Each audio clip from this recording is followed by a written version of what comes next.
ನೀವು ನೋಡ್ತಾ ಇದ್ದೀರಾ ಜನಸೇವಾ ಕನ್ನಡ ಟಿವಿ. ಇದು ನಿಮ್ಮ ವಾಹಿನಿ, ಇದ್ದದ್ದು ಇದ್ದಾಗೆ. ಚಿಣ್ಣರ ಜಾಣರ ಜಗುಲಿ, ಪ್ರತಿಭಾವಂತ ಮಕ್ಕಳ ಪ್ರತಿಭೆ ಹೊರಬರುವ ಸುವರ್ಣ ವೇದಿಕೆ. ಹಿರಿಯ ಹಾಸ್ಯ ಕಲಾವಿದ ಮಿಮಿಕ್ರಿ ದಯಾನಂದ್.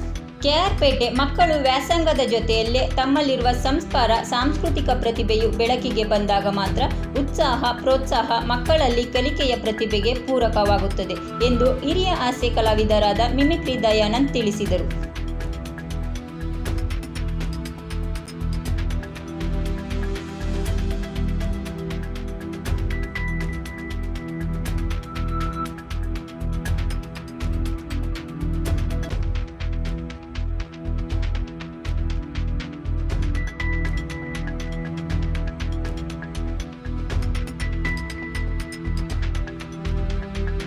ಸಬ್ಸ್ಕ್ರೈಬ್ ಬಟನ್ ಮೇಲೆ ಕ್ಲಿಕ್ ಮಾಡಿ ಹಾಗೂ ನಮ್ಮ ಹೊಸ ವಿಡಿಯೋ ನೋಟಿಫಿಕೇಷನ್ಗೋಸ್ಕರ ಪಕ್ಕದಲ್ಲಿ ಕಾಣುವ ಬೆಲ್ ಬಟನ್ ಮೇಲೆ ಕ್ಲಿಕ್ ಮಾಡಿ ಹಾಗೂ ಲೈಕ್ ಮಾಡಿ, ಶೇರ್ ಮಾಡಿ, ಕಮೆಂಟ್ ಮಾಡಿ.